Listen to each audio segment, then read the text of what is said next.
जय श्री कृष्ण। आज हूँ तमने एक अलग स्टाइलना परोठानी રીત શીખવાડું છું જે ખૂબ જ હેલ્ધી પણ હોય છે અને ગરમ ગરમ ખાવાની પણ ખૂબ જ મજા આવે છે, જેનું નામ છે ડબલ ડેકર પરોઠા। એના માટે જોઈશે બાફેલા બટાકા, કોલીફ્લાવર, ગાજર, કોબીજ, ડુંગળી, કેપ્સિકમ, ટોમેટો, પનીર, ફ્રોઝન વટાણા, બાફેલા મકાઈના દાણા, આદુ મરચાં, લસણ, કોથમીર, બટર, ચીઝ। હવે મસાલામાં આપણે મીઠું લઈશું, આંબોળિયાનો ભૂકો, ગરમ મસાલો, શેઝવાન સોસ, ચાટ મસાલો, લાલ મરચું, ધાણા જીરું, હળદર, અજમો અને લોટ બાંધવા માટે ઘઉંનો ઝીણો લોટ અને મોણ માટે તેલ લઈશું। તો ચલો હવે આપણે ડબલ ડેકર પરોઠા બનાવવાનું શરૂ કરીશું। સૌપ્રથમ આપણે પરોઠાનો લોટ બાંધીશું। એના માટે મેં ઝીણો ઘઉંનો લોટ એક બાઉલ લીધો છે। એમાં આપણે થોડુંક અડધી ચમચી મીઠું નાખીશું અને આપણે એમાં મોણ નાખીશું। આમાં અતિશય મોણ ના નાખવું, મેં 3 ચમચી જ મોણ નાખ્યું છે। હવે બરાબર મિક્સ કરી અને આપણે એને પરોઠા જેવો લોટ બાંધીશું। હવે થોડુંક થોડુંક પાણી લઈ અને આપણે એનો લોટ તૈયાર કરીશું।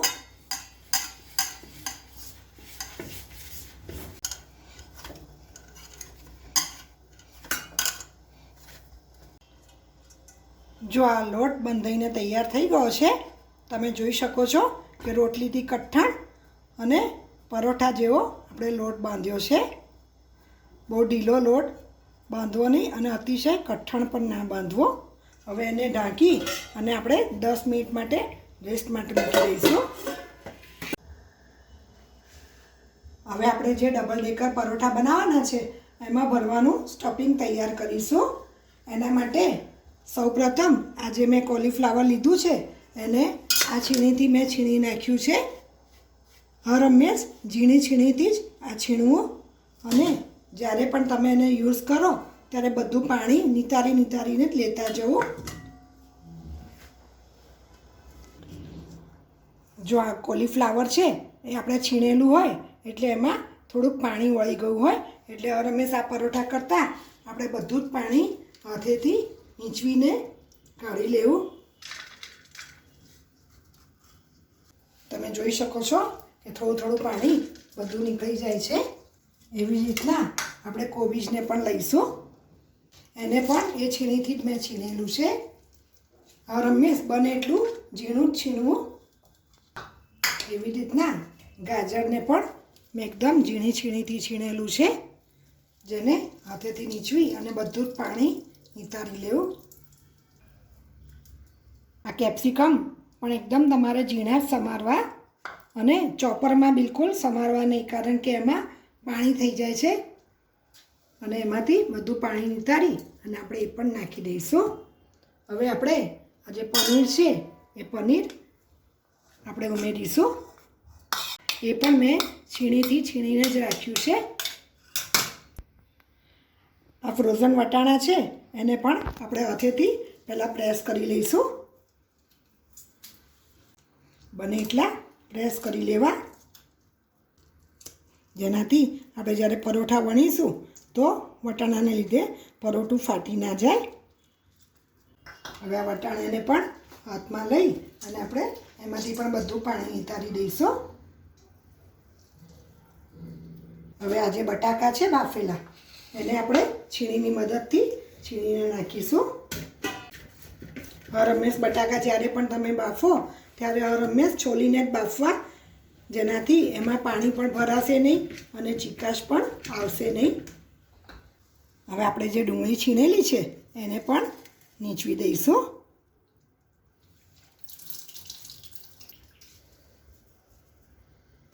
ટામેટાં સમારેલા છે, જે ઝીણા ઝીણા કર્યા છે, પણ સૌથી લાસ્ટમાં આપણે નાખવા। હવે આ બધું જ જે વેજીટેબલ હતું એ મેં છીણીને બધું મિક્સ કર્યું છે। હવે આપણે મસાલા શરૂ કરીશું. સૌપ્રથમ મેં જે લસણ છે એકદમ ઝીણું ઝીણું સમાર્યું છે, આદુની પણ છીણ બનાવી છે અને લીલા મરચાં પણ મેં સમારીને નાખ્યા છે. એક લીલું મરચું લીધું છે, એ આપણે અંદર ઉમેરીશું. હળદર 5 ચમચી નાખીશું. ધાણા જીરું 1 નાની ચમચી નાખીશું. લાલ મરચું 1 ચમચી નાખીશું. ફ્લાવર અને કોબીજ હોય એટલે થોડોક અજમો આપણે હાથથી મસળીને નાખીશું. ત્યારબાદ થોડોક ગરમ મસાલો નાખીશું, અડધી ચમચી. 1 ચમચી ચાટ મસાલો નાખીશું. 1 ચમચી આંબોળિયાનો ભૂકો નાખીશું. કોથમીર નાખીશું, લગભગ નાની વાડકી જેટલી મેં કોથમીર લીધી છે. હવે આ બધું મિશ્રણ સૌપ્રથમ આપણે મિક્સ કરી લઈશું.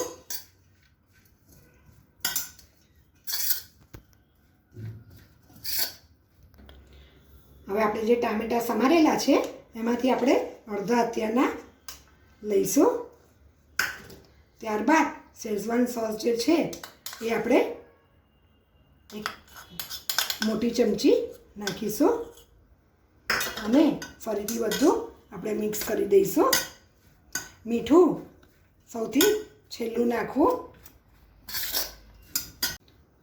હવે આપણે એમાં ચીઝ છીણીને નાખીશું. લાસ્ટમાં આપણે મીઠું નાખીશું. ચીઝમાં પણ થોડુંક ખારાશ હોય છે એટલે હું નાની અત્યારના 1 ચમચી જ મીઠું નાખું છું. જો આ સ્ટફિંગ તૈયાર થઈ ગયું છે. હવે આપણે ડબલ ડેકર પરોઠાનું આગળની પ્રોસિજર કરીશું. જો હવે આ લોટ બાંધેલો છે એને સહેજ તેલ લઈ અને આપણે બરાબર કેળવી લઈશું.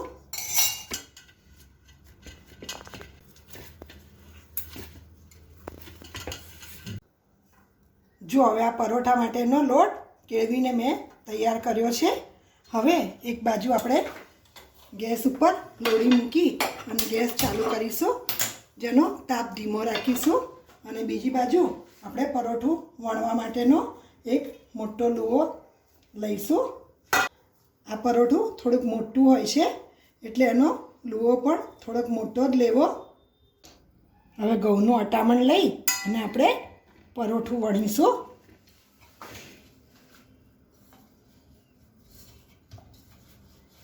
જો આવી રીતના પરોઠું વણી અને આપણે જે સ્ટફિંગ છે એ સ્ટફિંગ લઈ અને સ્ટફિંગ અંદર મૂકીશું. હવે એને આપણે પેક કરી દઈશું.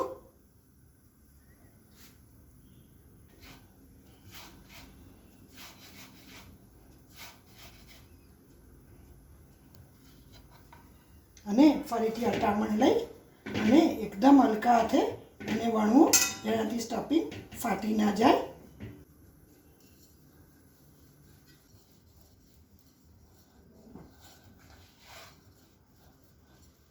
આ પરોઠું જ્યારે કરવા હોય ત્યારે જ એનું સ્ટફિંગ તૈયાર કરવું, જેનાથી સ્ટફિંગ ઢીલું ના પડી જાય.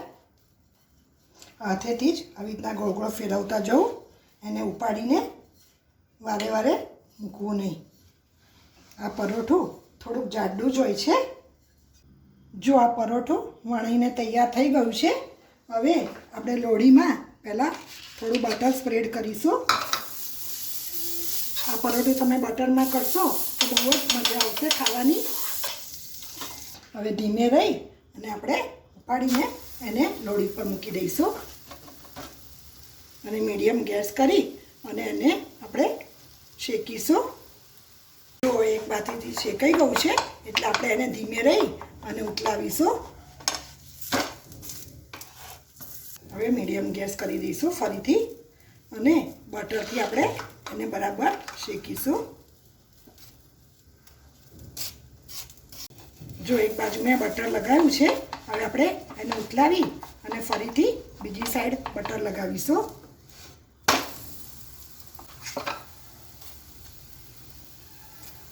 બહુ જ હળવા હાથે એને ઉથલાવો. બટર લગાવી અને ધીમા હાથે એને પ્રેસ કરતા રહેવું.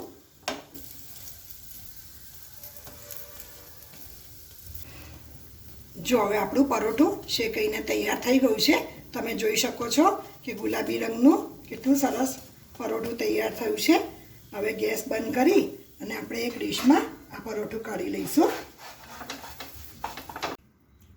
હવે આપણે પીઝાના જે કાપા કરીએ છીએ એ રીતે આપણે એના કટ મારી દઈશું. હવે ડબલ ડેકર પરોઠા છે એટલે આપણો એક પાર્ટ તૈયાર થઈ ગયો છે. હવે આપણે બીજો પાર્ટ એનો તૈયાર કરીશું. હવે આપણે બીજા લેયરની તૈયારી કરીશું. એ લોળી મૂકી અને ગેસ ચાલુ કરી અને લોળીને થોડી તપવા દઈશું. જો આ લોળી ગરમ થઈ ગઈ છે. હવે એમાં સૌપ્રથમ આપણે બટર નાખીશું. બટર ઓગળી જાય એટલે આપણે જે પેલો માવો તૈયાર કરેલો એ બટરની અંદર નાખીશું. લગભગ એક મોટો ચમચો જેટલો માવો નાખવો અને એને બટરમાં બરાબર મિક્સ કરવો. હવે આ જે ટામેટાં હતા એ ટામેટાં અંદર આપણે ઉમેરીશું. બાફેલા મકાઈના દાણા અંદર ઉમેરીશું અને ધીમો તાપ જ રાખવો. હવે આપણે બટાકા અને ટામેટાં જે નાખ્યા છે એ ભાગનો થોડોક મસાલો કરીશું. જેના માટે મેં થોડો શેઝવાન સોસ નાખ્યો છે. થોડું મીઠું નાખીશું. થોડું મરચું નાખીશું. થોડો ગરમ મસાલો નાખીશું. થોડો ચાટ મસાલો નાખીશું અને આ જે પનીર છે એ પનીરને આપણે છીણી દઈશું. એ અંદર ઉમેરીશું. લાસ્ટમાં આપણે કોથમીર ઉમેરીશું. હવે એ બધું જે છે એ બધું આપણે મિક્સ કરી દઈશું.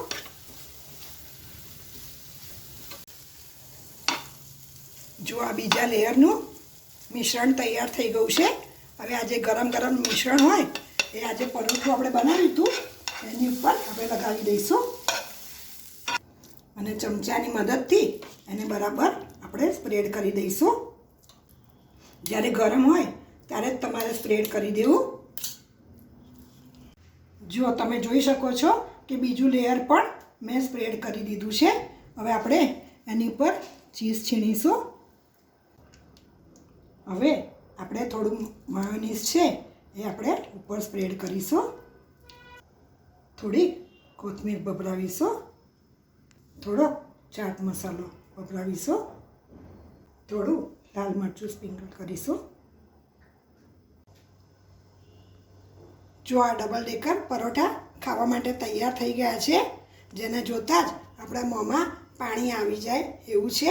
એને મેં મસાલા સોડા સાથે સર્વ કરી છે. જો તમને મારો આ વિડીયો ગમ્યો હોય તો ચોક્કસ એને લાઈક કરજો, શેર કરજો અને મારી ચેનલને સબસ્ક્રાઈબ કરવાનું બિલકુલ ભૂલશો નહીં.